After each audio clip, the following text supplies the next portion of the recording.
going on, everybody? Dave Locker with OddsShopper back again. A little Mexico City football to close out week 11, and we're looking to do it in a big way.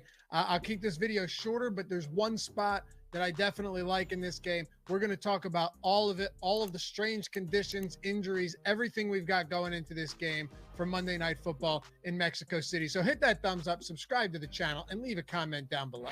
If you haven't checked out MGM yet, they got a new promo, no-brainer, $200. Listen, World Cup is in action. Now, if you go to Qatar, you're not going to be able to drink. Definitely don't want to take your shirt off or kiss anybody in public. But if you're sitting from home and you want to get $200 for free, even if you're not a soccer fan, all you have to do is use the link in the description or the one in the pinned comment. Take $10 when you sign up. Put it on any pregame money line. And if any team scores a goal, they don't actually need to score a goal. That's just in the wording. You're going to get the money anyway. You get $200 on the other side of that. It's a beautiful thing. Think of it this way. I say it every time. Someone comes up to you on the street, says, hey, listen, pal, you give me 10 bucks. I'm going to give you 200 bucks in return. You'd think it was odd, no doubt about it. But then you'd scratch your head. You'd say, all right, let's see how this works. You take your $200 and you run the other way. Any pregame money line, 10 bucks in the 200. Think of it this way too. The worst case scenario is you go on the worst losing streak of your life and you lose all of it. It's over. You got nothing left. You're down $10. Or you go on the biggest heater of your lifetime and now you've turned that 200 bucks that you did nothing for outside of use that link to deposit 10 bucks and bet a pre-money line game in the World Cup. And you could turn it into, who knows, 4 or 5 figures. Roll in it going into week 12 for the NFL season. All right, let's get into the picks. 49ers are, well, technically it's a road game, but it's not for a lot of reasons. Now, they're laying 9.5 in some spots still. This is what we want to pay attention to. Against the Arizona Cardinals. The biggest thing about this game, and well, not the biggest thing, but the most interesting thing to me, there's many things, as a matter of fact. So let me retract that statement. First off, Vivid Seats, who knows how they get this info, but they're saying that 82% of ticket sales are going to 49ers fans. So what, home away from home game here? It certainly looks like it. Also, you're talking 7,500 feet of elevation in Mexico City at Estadio Azteca. Natural sound flowing off my tongue, huh? That's really, really a big thing to consider, given that, you know, Mile High Stadium in Denver is what, like 5,300 feet of elevation? You had actually Kyle Shanahan take his players all week to Colorado Springs, which is the second highest elevation stadium in the United States behind that one in Wyoming, to practice there all week. Some people say that it's beneficial. Some say that it takes longer than that to acclimate, and this may actually not be a good thing because players weren't getting good rest or good sleep.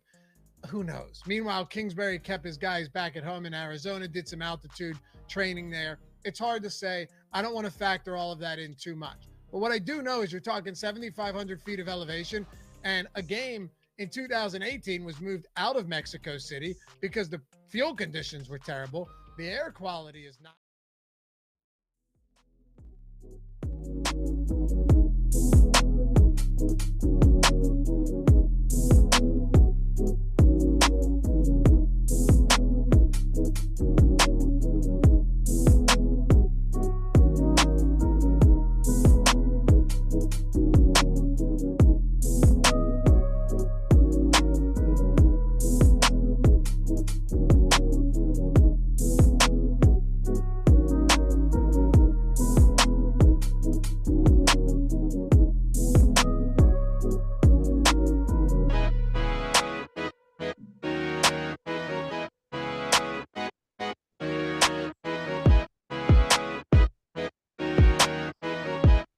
What's going on, everyone? Welcome to the Stokastic DFS NFL Monday Night Football live before lock. My name is Matt Savoca at Draftaholic, and we have got a really interesting one in Mexico City.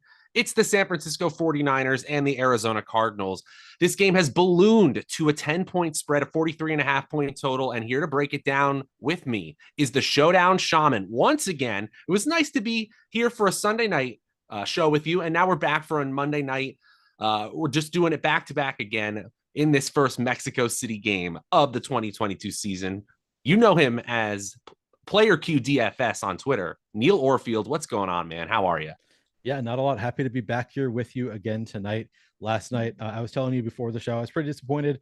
CEH, I played like 29% of CEH, really felt good about it. Starts off, has 2 carries early, and then I learned like an hour later that he hasn't gotten another carry because he got hurt on that second carry. So kind of ruined my night a little bit last night. But I think Alex took one down. I saw at least 3 Stokastic usernames chopping the big one on DraftKings yesterday, Alex being one of them, another person who was on the site, and then somebody else with the avatar. So people had success. So that was fun to see. And I'm excited about this game coming up. So I think it's safe to say, Neil, that good vibes are in the air, right? Because there were people in the chat talking about taking down the 1st and 4th place in the mini max. And then you're talking about winners on that Sunday night game where we talked about the fact that it was going to be one of the biggest shootouts of the year, that it's Travis Kelce over everybody else. And yes, sometimes you got to take a shot on what you call a Neil's nobodies. But sometimes CEH, man, just in the doghouse and now injured, not looking good. But we got this one to break down. The San Francisco 49ers are clearly favorites in this neutral game site. Actually, let's start there. Mexico City. The game's not in Arizona. Technically, Arizona is the home team. Do you think the fact that we are on a neutral game site changes anything for you? Is it going to change how you build your lineups? Does it make any rule changes in your optimizer, anything like that at all, Neil? Nothing for me. Maybe I'm missing something here. Maybe there are people sharper than me who can see how this changes things, but yeah, I'm not really seeing any big difference here. I mean, obviously it hurts the Cardinals to be it'd be better for the Cardinals to be at home actually in Arizona, but yeah, I don't see any real way to factor this in other than to the extent that it affects the actual implied team totals, which go into the projections. But yeah, it's not really a factor for me in terms of how I build. Okay, that's fair enough. And I'm seeing in chat that the video is lagging. We will work on getting it going. Producer Mike behind the glass has been working overtime, and the rest of the Stokastic production team. First of all, this new layout looks amazing, but going back to the game environment, I'm not really adding much to it. We have seen, what do they call it? The London under consistently kind of hitting over the last few years. I don't know. We still have 2 teams who are capable, even with the backup quarterback in the Arizona Cardinals side, who are capable of scoring points, but I'm going with Vegas here. I'm going with the fact that we have a pretty minimal total, 43.5, and one team clearly projected to do well. Anything on the actives or inactive side that kind of surprised you? Tyrion Davis-Price, Samuel Ebukam, and Eric Armstead are out for San Francisco, but the big absence we know is Kyler Murray of the Arizona Cardinals. We knew that kind of going into this one. We kind of found that out about 24 hours ago. Anything else really surprising for you? Yeah, so none of that really surprised me. I was assuming that Kyler was going to be out. We had heard earlier in the day that Hopkins was likely to play. The biggest thing that I've seen that is maybe impactful is Max Williams being called up from the practice squad. So he was activated for this game. So still my assumption would be that Trey McBride is the tight end 1, but it does kind of muddy things as far as, is Steven Anderson the tight end 2? Is it Max Williams now? Both are getting we're projecting for about 4% ownership.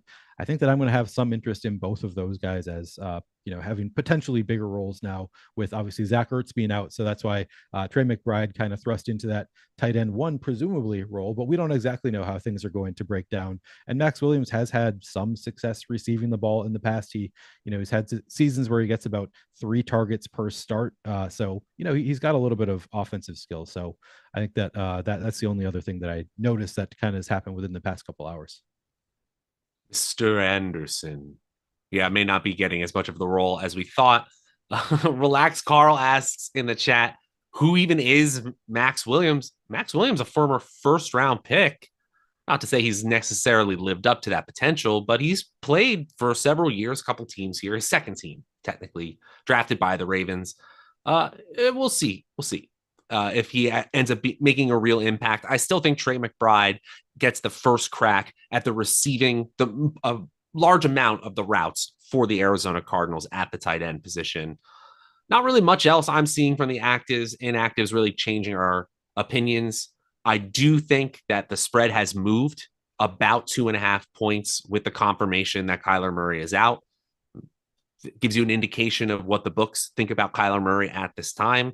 It is a downgrade for this offense without Ertz and without Kyler Murray, but I still think we can take some shots on the Arizona Cardinals in general. We'll close out this section, Neil, with my final question that I always like to ask you.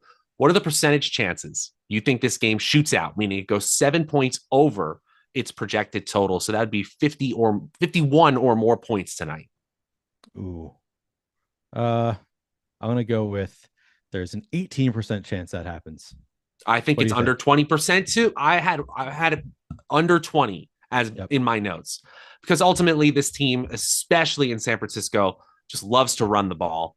And the Cardinals here, their defense, not good, but they have actually improved defensively just a little bit. Their pass defense up to slightly below average, 19th in pass DVOA, and exactly league average, 16th in run DVOA. I think this game actually stays a little bit closer than the spread, and I don't think it goes over by a touchdown in many scenarios at all, unless one team is absolutely crushing.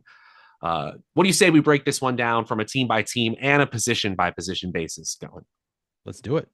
Let's do it. And before we do, just got to tell you about our awesome partner, BetMGM. They've got this great new offer for the World Cup. It's bet $10, get $200 if you bet any money line, and if any team in the World Cup scores a goal. So it's essentially $10 into $200 if you click the link in the description below. It's really awesome, guys. This is a really, really short time offer because the World Cup is a short time. It's not available in New York, Pennsylvania, Mississippi, or Ontario, but this is a great way to get into the action if you are not into the action on BetMGM, a great platform. And with that link below, again, you can turn $10 into $200 with any goal by any team with a $10 pregame moneyline bet. All right, we'll start with the San Francisco 49ers, heavy favorites in this one, but Jimmy Garoppolo is not the focal point of this offense. We know that they want to win by running the ball. What are you doing with Jimmy Garoppolo on this slate? Because again, we got to say it every time, quarterback on a one gamer, he's still important. Jimmy Garoppolo looks phenomenal. Just looking at the tools, he actually looks like he's coming in under owned both in the captain spot and in the util spot. He is one of the more positively leveraged plays on the slate, even at relatively high ownership. So 11.4% projected captain ownership, 13.5% optimal in the captain spot, 47.5% util ownership, 54.7% chance of being optimal in the util. So positive leverage in both spots for Jimmy Garoppolo. I think he's probably the better quarterback in this game, certainly has the better matchup of the quarterbacks in this game. I like Jimmy Garoppolo quite a bit. He's going to be in, I'm coming in above the field. So the field has him in, it looks like right under 60% of lineups currently. I actually have more than that I have more than 70% Jimmy Garoppolo across my lineups. I think he looks great. Actually, I'm curious now and want to see how much I have him because I might want to cut down from where I have him. Yeah, so I've got him 62% in the util plus 20%. Yeah, so I have him over 80% of lineups. That might be a little bit aggressive for Jimmy Garoppolo in a game where there are several players in the mid-range to the higher end who are stars who I think have high upside here. So I don't think I actually want 80% Jimmy Garoppolo, but I think he's a great play. I do too.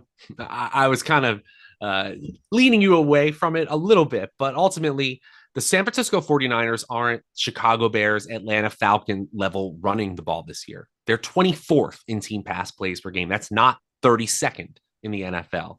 In protection rate, the San Francisco 49ers are still one of the best offensive lines in the league.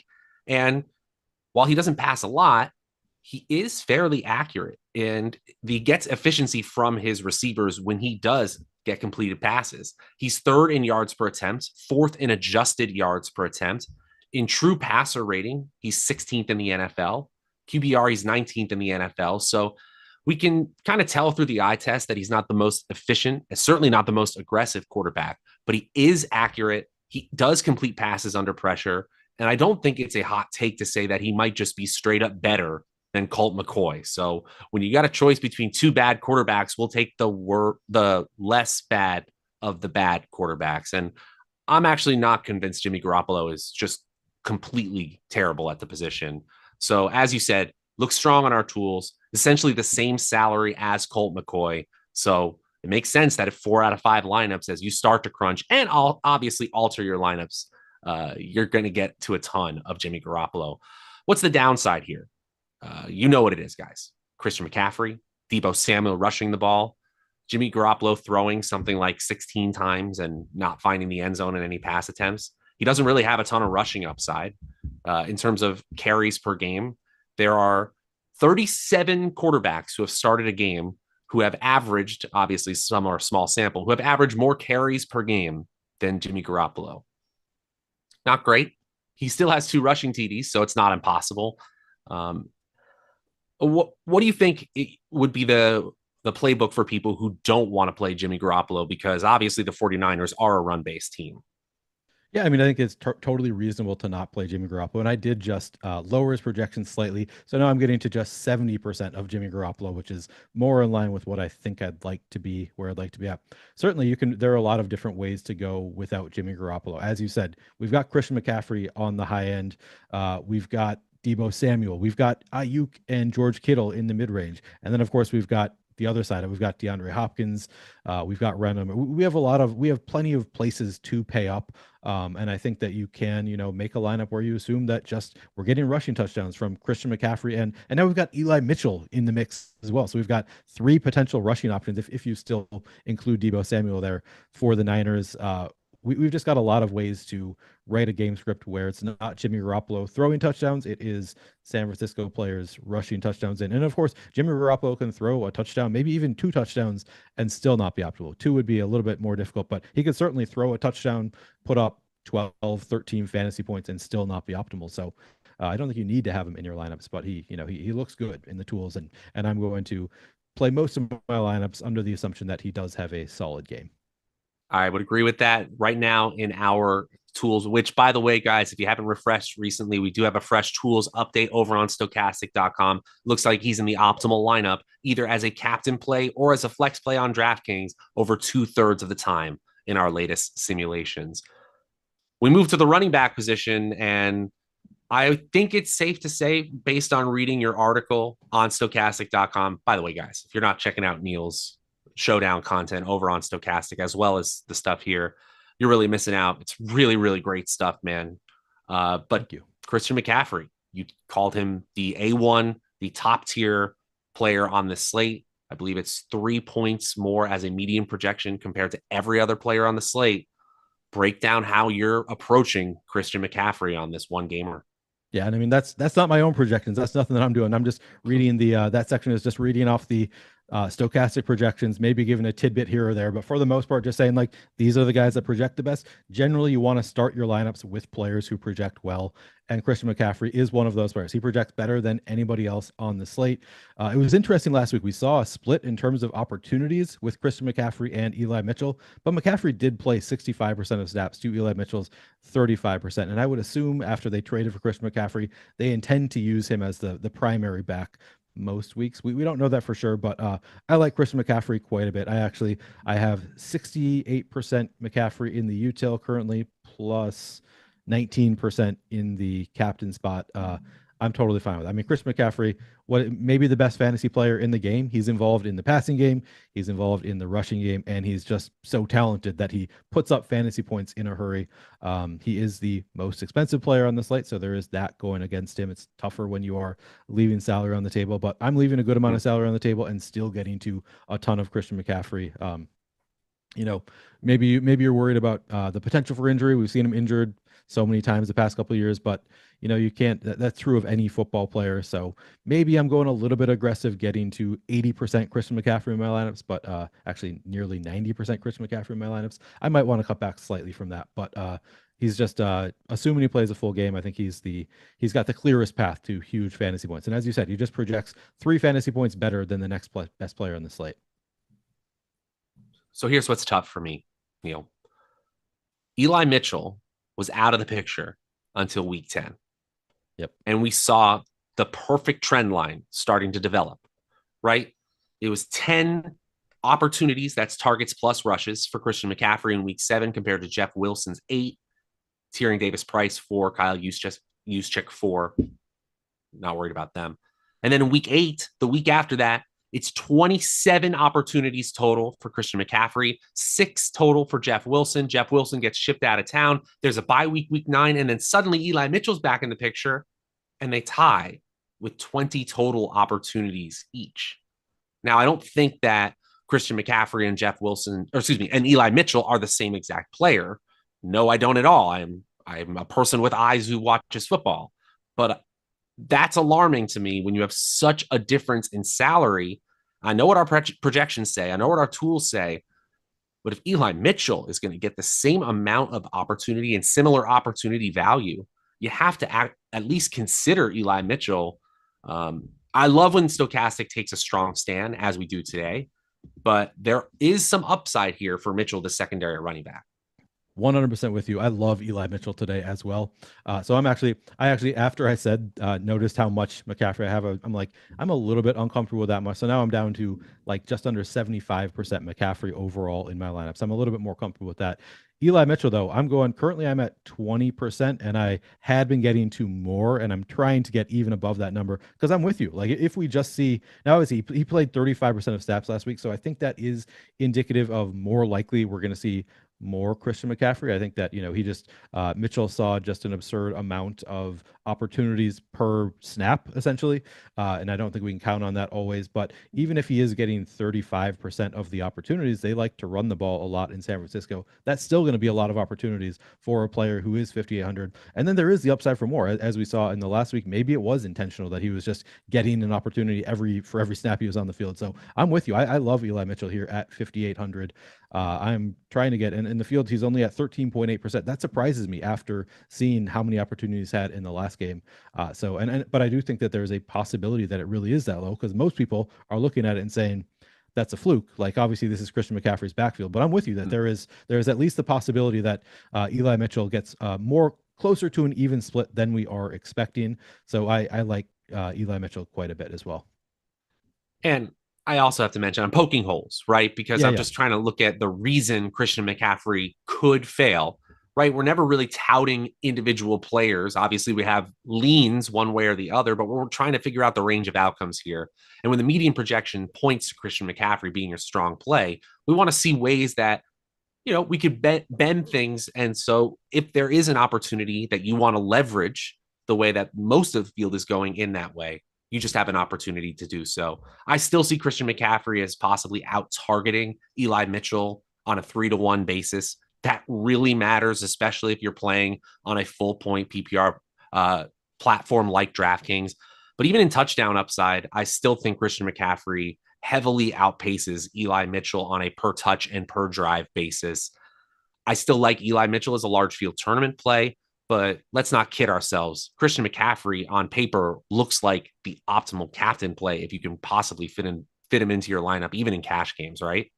Yeah, Christian McCaffrey looks phenomenal. The best thing we can look at here is the top showdown slate too. He's actually not our leading captain. So we actually have Jimmy Garoppolo, the optimal captain, 16% of the time, McCaffrey at 15%. I think both are phenomenal plays. I will say, so here's another thing we always talk about with quarterbacks. So we talk about the quarterbacks. I didn't mention, if you are playing Jimmy Garoppolo at captain, generally I'm going to want multiple pass catchers somewhere in your lineup in flex spots from San Francisco. So, but for San Francisco, I think you can include at least Christian McCaffrey. I think you could also potentially include Eli Mitchell as a pass catcher in that equation. But if you have Jimmy Garoppolo in the captain spot, you probably want multiple pass catchers. Whereas Christian McCaffrey in the captain spot, there's a lot of different ways you could go.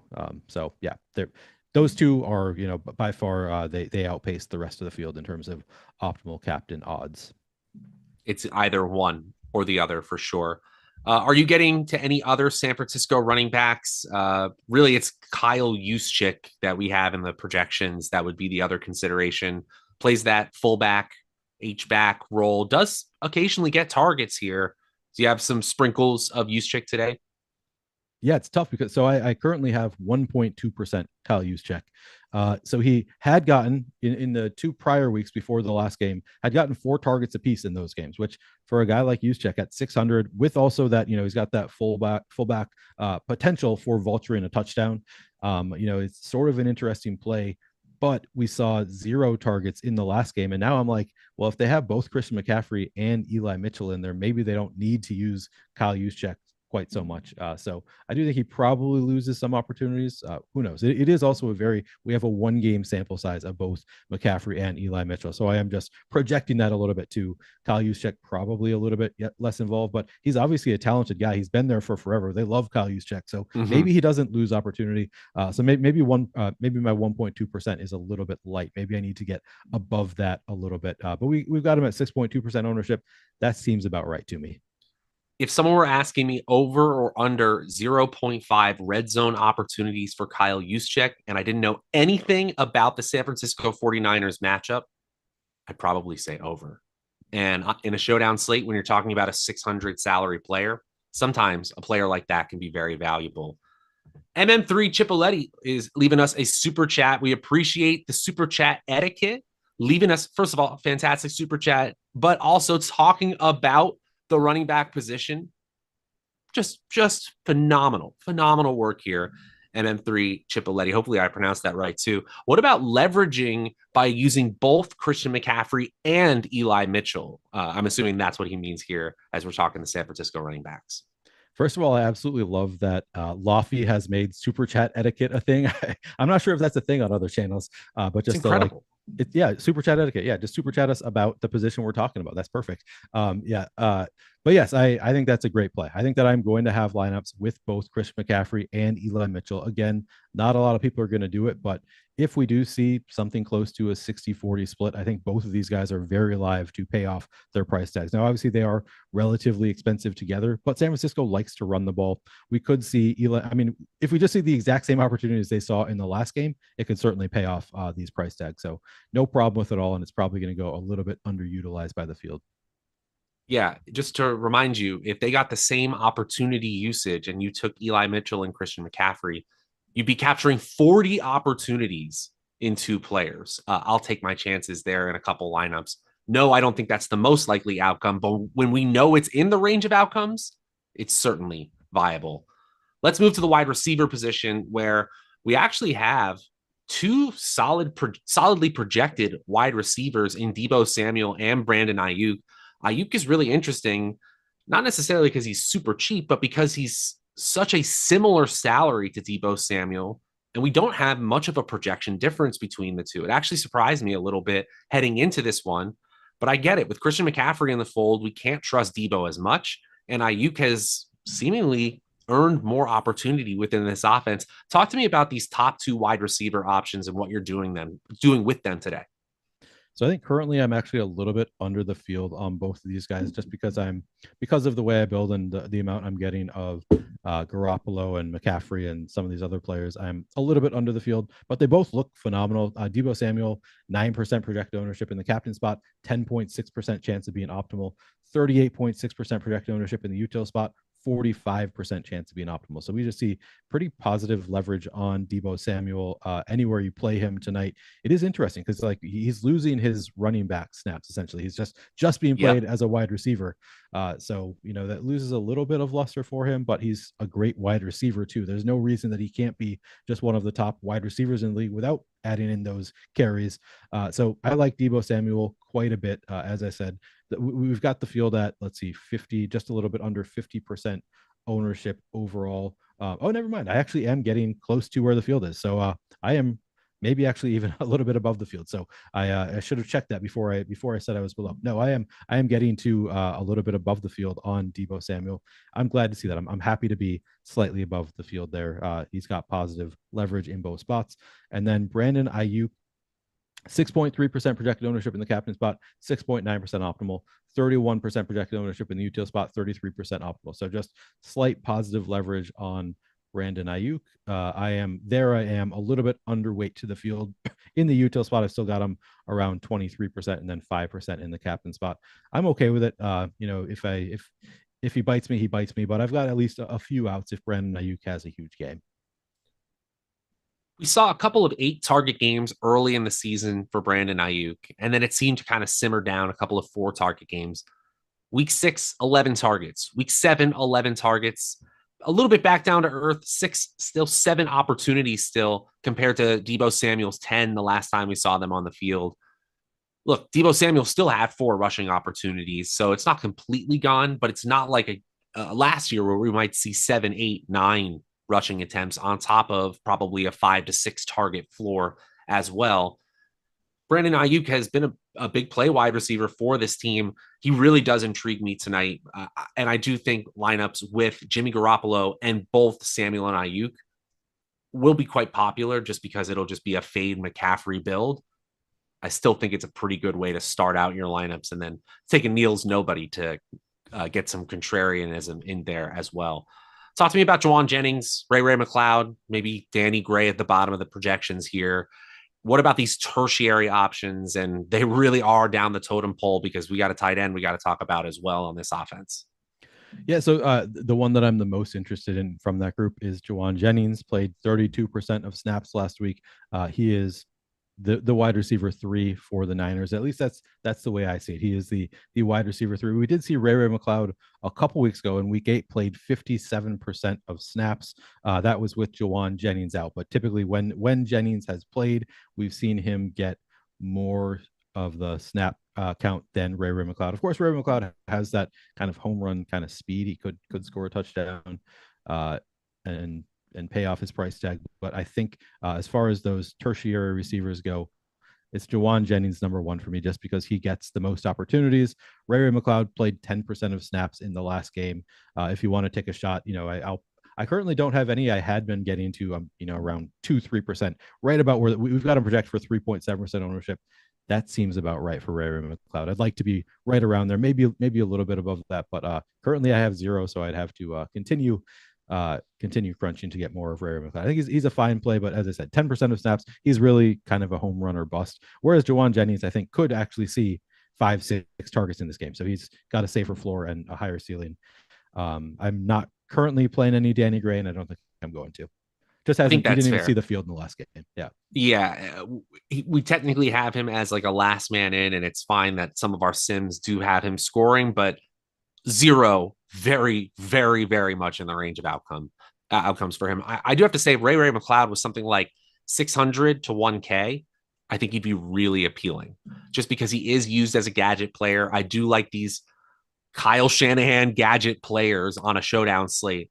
But I do think when you're talking about a player who has a 4 target or 4 opportunity floor, if you think he gets like 1 run in there as well, that's a whole lot when you're talking about 2,200. I'd rather go up to 4,400 Juwan Jennings or get up to the big boys at 7,600 or 82.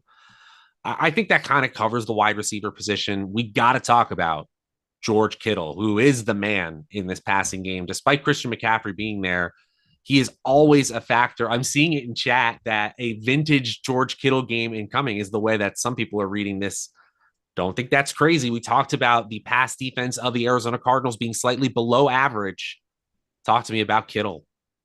Yeah, I mean, what can you say about George Kittle? He's been one of the best tight ends in the league for a long time now. He is a stud. He is one of those guys who just projects very well. I am going to be pretty close to the field. Looks like I'm right even with the field right now. I'm getting to 27% George Kittle. Happy to get to 27. That's where we've got the field at as well.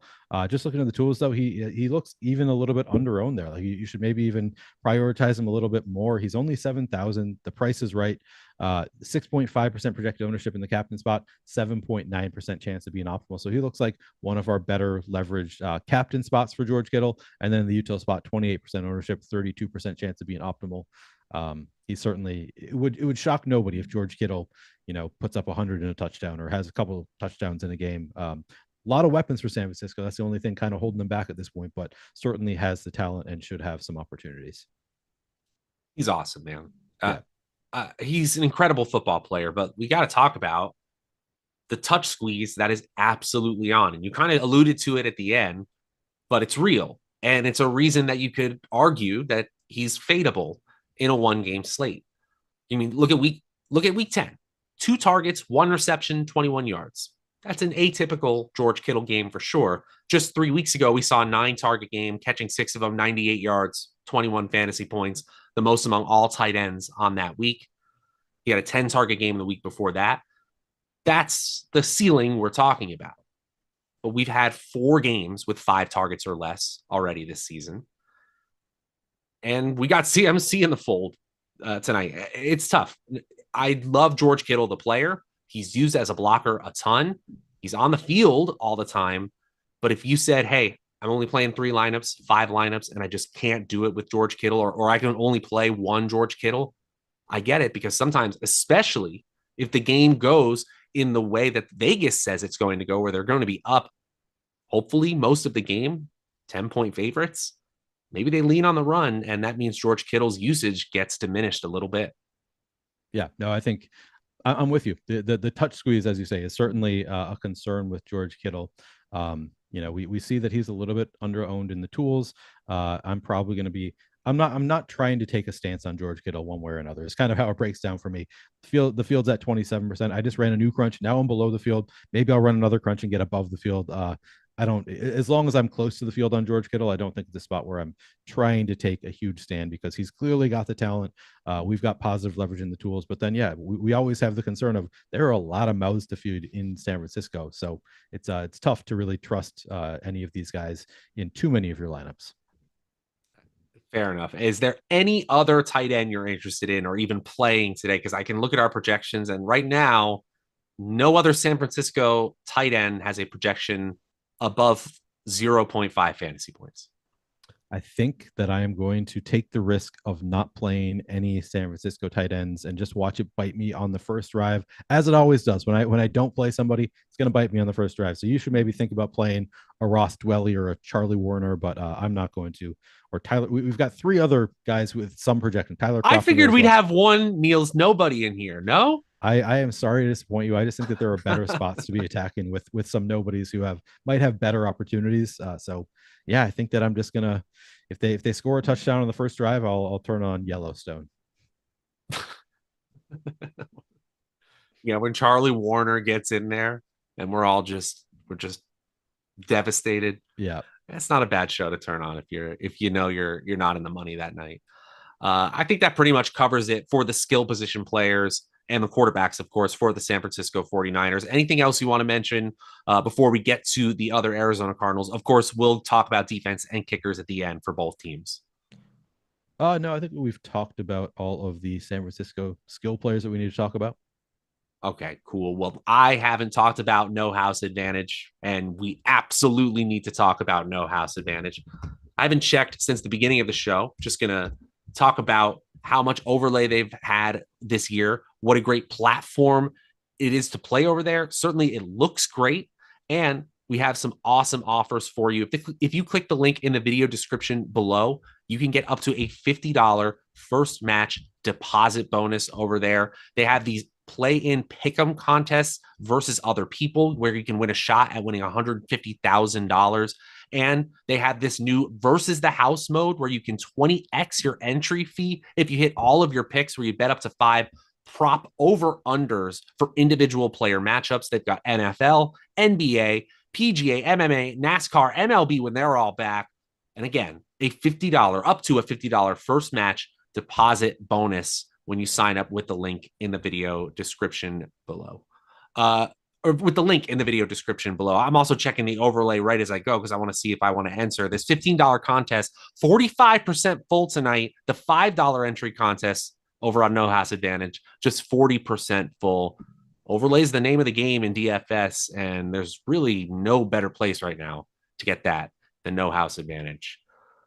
Let's talk about the Arizona Cardinals, and let's talk about Colt McCoy. May not be pretty, but he's a quarterback, and that means you probably have some of them. How much Colt McCoy is too much, and what's the real upside here for him tonight? I mean, it's a tough spot against the San Francisco defense. Obviously, he has not been a starting quarterback. He's a backup quarterback stepping into a role. I am currently pretty well under the field on Colt McCoy, what we have the field projected at, which does scare me quite a bit. Currently, I have 12% Colt McCoy in the util spot.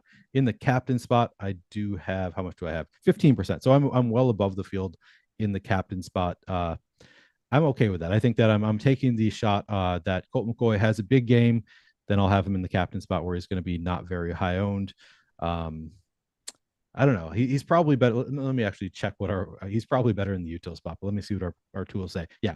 Our tools say 5.3% projected captain ownership, 3.7% chance of being optimal. So maybe I'll crunch again and try to rearrange a bit, but I'm probably just going to stick with what I have at this point. So we've got him over-owned in the captain spot and actually over-owned in the util spot too. 32% ownership, 31% chance. I mean, that's pretty neutral in the util spot. I'm coming in well under the field on Colt McCoy in the util spot and over in the captain spot. Not necessarily something I plan to do. I actually think that he's probably better used in the util spot, but I'm probably not changing it at this point. I've tinkered enough on DraftKings. I'm probably just going to switch over to FanDuel. So I'm going to eat what I have, but I think that the better play is probably Colt McCoy in the util spot, just because it's hard to envision Colt McCoy throw in 3-4 touchdowns in a game. It's more likely that he puts up 15 fantasy points in his optimal, I think, than 25 or whatever he would need. 20 probably to be optimal in the captain spot. So I think he's a fine play. I was happy looking at his stats from last week. I was happy to see that he's still targeting DeAndre Hopkins, Rondell Moore, just a significant amount. So he's just throwing it to his best players. So I think that he is, that's good that he has that figured out. So you know who to pair him with. It's tough to trust him too much against the San Francisco defense. And you talked earlier about the difference in median projection from Christian McCaffrey to the rest of the field. Let's not forget about the insignificance of Jimmy Garoppolo having almost an identical salary and having a projection over on Stokastic.com almost 5 fantasy points greater than Colt McCoy, which leads to why you may have been a little bit, or maybe a lot of bit, over the field on Jimmy Garoppolo and kind of under the field on Colt McCoy. That makes sense to me. I noticed the same positives you saw as well. And I did see a 70% completion rate on 37 targets that he threw last week. Still just 238 passing yards, 6.4 yards per attempt. Threw for a touchdown, 4 total rushing yards. So neither quarterback really has much upside there. Hey, it's a contrarian play. It's a quarterback on a 1-game slate. It's absolutely fine. It's neither of our favorites. Yep. Jay has a super chat here. Thanks so much, Jay. How would you build a Jimmy G captain lineup, Neil? All right. So if you have Jimmy Garoppolo in the captain spot, you're going to have at least 2 pass catchers from the San Francisco 49ers somewhere else in your lineup. So probably the first place I look is Deebo Samuel. I would probably go to Deebo Samuel, maybe George. I mean, you have so many options. So I don't think there's a right or wrong answer in terms of who you throw in here. I think that all of Deebo, Ayuk, and George Kittle look great for their salaries. They look like very solid plays to throw in there. Probably the first place I would go is Deebo. You can also, as I've said, throw in either Christian McCaffrey or Eli Mitchell. Makes sense, I think, as pass catching options for Jimmy G as well. But the first place I would probably go is Deebo Samuel. You could also include Jawan Jennings or Ray McLeod if you want to get weird with your San Francisco options. But probably the first place I go is Deebo, maybe Kittle. And then, you got to save some salary somewhere. That's where you can use a guy like Trey McBride if you want to. We've got, Robbie Anderson, a decent lower end option, or AJ Green.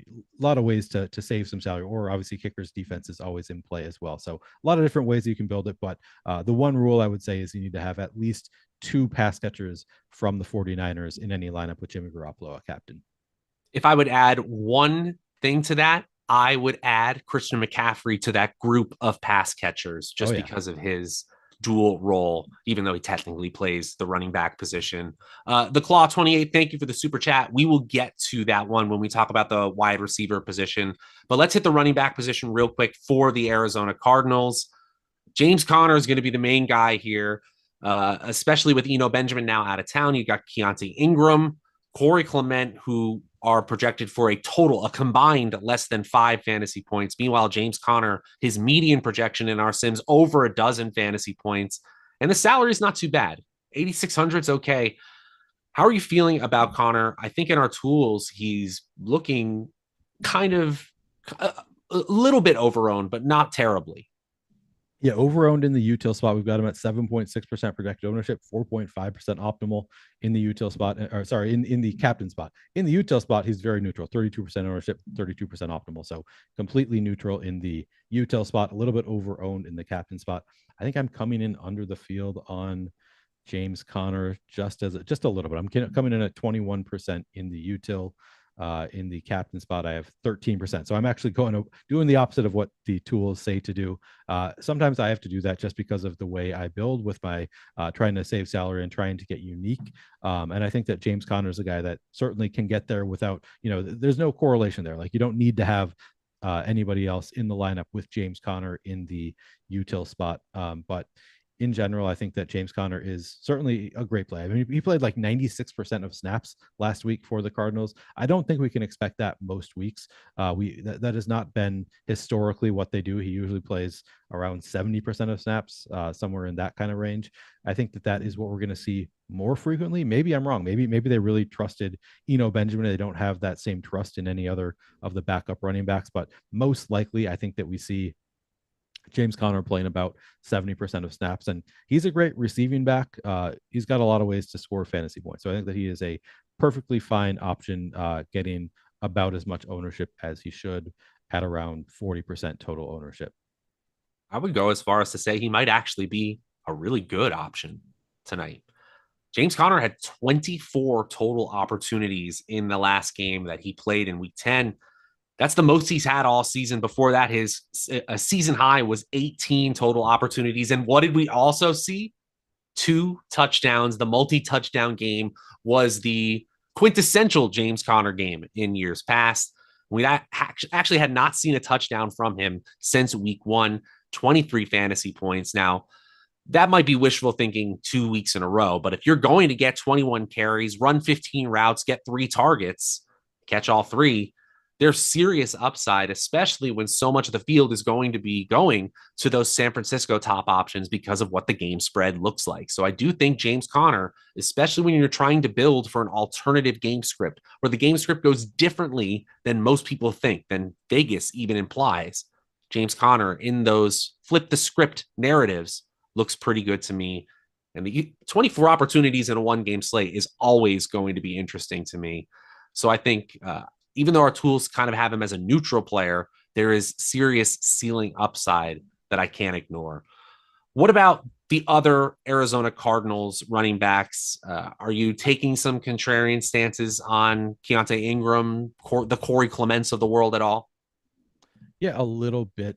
So what do we have? Let's see. We've got, hang on one second. We have Keontae Ingram at 10% ownership. That's a little bit higher than I wanted to see for Keontae Ingram. We didn't see a ton of, as I said, we saw James Conner play like 96% of snaps in the last game for the Cardinals. In my write-up, I mentioned Keontae Ingram as a Neil's nobody, if you want a Neil's nobody. But I like him less at 10% ownership. So I was writing that thinking, I think that there is a possibility. If he's coming in at no ownership because he didn't play much last game, I think there's a good chance that they revert back to what they wanted to do earlier in the year, which is play James Conner about 30% of snaps and then use a backup for the other snaps. But if 10% of the field is getting there at 2,600, I'm actually coming in a little bit under the field. Currently, I have 6% Keontae Ingram, and I think that is about where I want to be on Keontae Ingram. I don't think that I want a ton more than that. If the field's at 10%, I'm just going to be below it. As far as Corey Clement, currently, I'm not playing any Corey Clement. I think he's a fine play if you want to throw in a few shares of Corey Clement in a 150 set, but maybe I'm overlooking. Maybe Corey Clement is a guy that they trust more. Maybe I'm playing this wrong, and he would be the running back who comes in. Maybe they just didn't play the backup more because they don't trust Keontae Ingram. What was Corey Clement's status in the last game? Actually, let me look that up. If he was elevated, he did not receive an opportunity. So okay, that is not great for his median projection. But if you want to take a chance on him, I totally get it.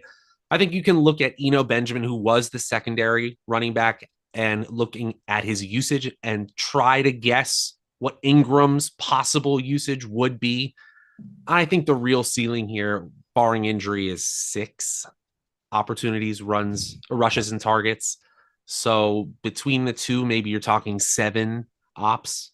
That's not unplayable, but man, that's only in the largest of large field tournaments. And we should mention, since we haven't tonight, Neil, you often talk about your exposures and how you're getting to the field when you're trying to take down the largest field tournaments. And we see people in chat all the time. Well, who's the best DK captain play? Who's the best, what's the best lineup? And so much of that is the contest you're playing. How many people are you playing against? what's the payout structure of that contest? And we try to have all those caveats, but you in particular are a master of taking down those large field tournaments, taking down those big paydays. But we do want to mention that going in. We got some super chats flying in. I do want to get to the wide receiver position because we are less than 15 minutes from lock.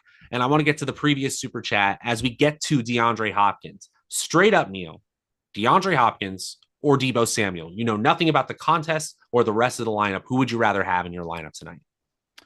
Ooh, they project so similarly. Hang on, let me find my my article to see. Okay, so DeAndre Hopkins projects a little bit better than Deebo Samuel. He's also 10,400. It's probably Deebo for me. I'm going to have more Deebo. He's just the price tag is better. They project very similarly. I just one for one probably go to Deebo. I do think there's a very strong argument for Hopkins after he saw 14 targets last week. So they clearly want to get him the ball, but Deebo has the better matchup against the Cardinals, and he's 8,200. So I think I slightly lean towards Deebo. What do you think? I think that's what our tools would definitely say, and it's really, really close. Yeah, I might actually be on the Hopkins side.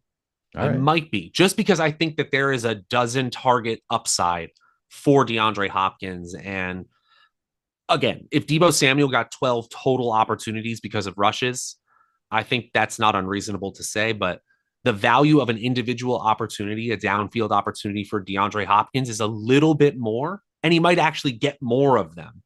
So to me, even in a worse matchup, I think I would just slightly, ever so slightly, if I knew nothing else about your lineup, lean Hopkins with McCaffrey and Kittle and Ayuk even competing with Deebo Samuel for touches. Nothing away from his talent there at all. We got some other super chats rolling in. Thank you so much, guys, for the super chats as we get going here in the final 15 minutes before lock. Corey asks, 4-2 49er Arizona build with McBride in Hop/more large field GPP. Like, what do you think of using McBride and then either Hopkins or Moore in a 4-2 build? Do you think that's viable?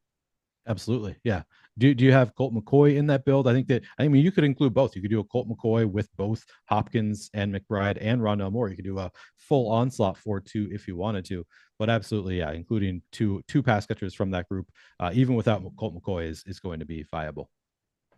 I would agree there as well. I would say, as you said, that if you're going to include two of those pass catchers, you're probably including McCoy because he probably got there with them, or at least brought them along as well. Josh asks, DK, Moore or Kittle in the captain in a single entry tournament, and why? And obviously this would have to change based on the number of people in that contest. But what would you say for this one, Neil? So Kittle looks slightly better captain in terms of leverage in our tools. I don't have a real strong take, but Kittle does have the better matchup. He's slightly more expensive. We have Kittle optimal 7.9% of the time to 6.5% ownership. So we actually have more at 6.6% ownership, 7% optimal. So Kittle getting a little bit lower ownership and higher odds of being optimal. This is for the Millie Maker. Our ownership projections are based on the Millie Maker, but probably generally it tends to be even exaggerated. The players who get more ownership get even more, so it's close enough. But I have a slight lean towards Kittle against the Cardinals defense as opposed to Moore against the San Francisco defense. I think I lean that way as well. Moore does have ceiling potential, but if you ask me straight up in a one lineup situation, who do I want? Kittle by a nose. Kittle by a nose, and he does look better in our tools than Rondale Moore. All right, the wideouts for Arizona. We've already talked about DeAndre Hopkins when we were talking about that Deebo Samuel argument. He's a great play, guys. He's tough to get to, but ultimately, he's clearly the alpha on this team. Rondale Moore is the other guy here. We did mention him just a minute ago, but what are you doing with Rondale Moore, and how are you playing him in most lineups that you have him? I'm getting into a lot of Rondale Moore. I actually like Rondale Moore quite a bit after seeing him targeted 13 times in the last game. Actually, I'm right with the field. So the field's at 31% projected ownership. I have 32% Rondale Moore in the util spot. 6,600 for a guy who saw 13 targets last week from Colt McCoy too. So that needs to be pointed out that it's the same quarterback that we saw last week that was targeting him a good amount. And he's gotten, I think in the past 4 games, he's had 3 where he's gotten at least 13 targets. It's been absurd how much they are using Rondale Moore lately. So at that 6,600 price tag, I think he's a great play. As I said, I have 32%. I also have a good amount. I've got, no, actually, I only have 1% run on more at captain. I would like that to be higher. I don't know if I'm going to go back and change it at this point, but I would like more than 1%. I think Rondale Moore is a phenomenal play. And as I said, tools like him too, 6.6% project ownership in the captain spot, 7% optimal, 32% project ownership in the util spot, 36% optimal. Just that price tag for a guy with that number of targets looks great. Do you see it any differently? Well, I'm almost going back to that super chat we just talked about Kittle, because the argument for Kittle is touchdown upside and efficiency with his team having such a significantly higher implied total. But if volume is king in fantasy football, then Rondale Moore might be your answer, because listen to the opportunity totals for him since week 5. 10, 10, 2, 10, 10, 13. So yes, there's a downside there. You heard that one clunker of a game. But double-digit opportunities for a player in Rondale Moore, who is 6,600, when you usually have to pay about 2K more for that level of opportunity value on a one-game slate, I'm very intrigued, especially with what he can do after the catch as well. It's tough against this very tough defense to fully trust him, but I am with you. I would be over the field on him. And there are some other tertiary options that I think are pretty interesting today on this Arizona team, despite the tough matchup. Robbie Anderson, a speedster, actually looks okay. Greg Dortch, if you want to take a huge swing. AJ Green, I'll take a couple shots at. What about Anderson, Green, or Dortch? Are you interested in any of them? Absolutely. Robbie Anderson being the guy that I'm taking the biggest stand on today. I'm going well above the field. He didn't play that much in the last game. It kind of shocked me looking at his snap counts for the last 2 games. I was trying to look up, like, did he get hurt or something? I didn't see any indication just on a brief check. I didn't see any indication that he was hurt. Who were you talking about? Robbie Anderson. I didn't see that either. He only played 12% of snaps last week after playing 83% the week before.